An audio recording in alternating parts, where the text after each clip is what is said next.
চাচণ্ড বিজে হাই স্কুলের ৭৫ বছর প্লাটিনাম জুবিলি উদযাপন ও প্রাক্তনী পুনর্মিলন অনুষ্ঠান, পাশাপাশি স্কুলের সুবিধার্থে একটি নূর মোহাম্মদ স্মৃতি মুক্ত মঞ্চের শুভ শিলান্যাস করলেন জঙ্গিপুর লোকসভার সাংসদ মাননীয় খলিলুর রহমান মহাশয়। জঙ্গিপুর থেকে তরিকুল শেখের রিপোর্ট, জঙ্গিপুর টিভি। মুক্তি মঞ্চে কি বলবেন?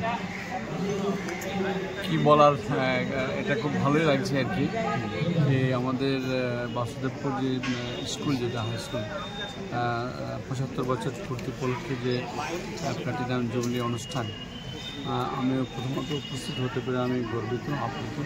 আমি কমিটির স্কুলের প্রধান শিক্ষক সহ কমিটির যারা কর্মকর্তা রয়েছেন তাদেরকে আমি ধন্যবাদ জানাচ্ছি। পাশাপাশি শামসেরগঞ্জ আমার বাড়ি, শামসেরগঞ্জে আমি বড় হয়েছি, মানুষের কোলে পিঠে হয়ে বড় হয়ে যাওয়াতে আমার কিছু দায়বদ্ধতা রয়েছে। যদিও আমি সাহেবনগর পাশেই সাহেবনগর হাই স্কুলের ছাত্র, কিন্তু যেহেতু এটা শামসেরগঞ্জের এরিয়া, আমার দায়বদ্ধতাকে মাথায় রেখে আমি একটি মুক্ত মঞ্চে আমাকে প্রস্তাব দিয়েছেন, আমি সেখানে সম্মতি জানিয়েছিলাম। তার আজকে শুভ শিলান্যাস হলো, আগামী দ্রুত তার কাজ আরম্ভ হয়ে যাবে আর কি।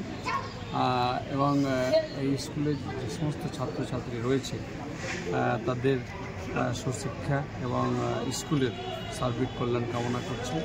আমি মাস্টারমশাইদেরকে, আমি শিক্ষকবৃন্দের কাছে আমার অনুরোধ, এনারা যেন এমন শুধু পুঁথিগত শিক্ষা নয়, তাদেরকে সমাজের শিক্ষাটাও আজকে খুব প্রয়োজন রয়েছে, আর সেই শিক্ষাটার প্রতি যেন তেনারা সে আগ্রহ বাড়ান আর কি, সেটার জন্য আমার অনুরোধ রয়েছে।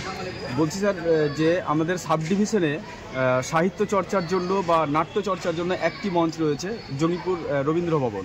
তাছাড়া যতগুলো আমাদের সাব ডিভিশনে রয়েছে সবগুলোই রয়েছে বিভিন্ন স্কুলে, সেটা নূর মোহাম্মদ স্মৃতি, মানে আপনাদের উদ্যোগে এটা কি পরিকল্পনা আছে কোনো নাট্যমঞ্চ বা সাহিত্য চর্চার জন্য কোনো শামসেরগঞ্জে মঞ্চ তৈরি করার জন্য? আমি একটু প্রথমে আমি বলেছি যে শামসেরগঞ্জে আমার জন্ম এবং বড় হয়েছে, কাজে শামসেরগঞ্জকে নিয়ে আমার ভবিষ্যৎ রয়েছে। কাজে যেটা ভালো কাজ হবে নিশ্চয়ই আমি শামসেরগঞ্জের মানুষের জন্য সে ভালো কাজে অংশগ্রহণ করব।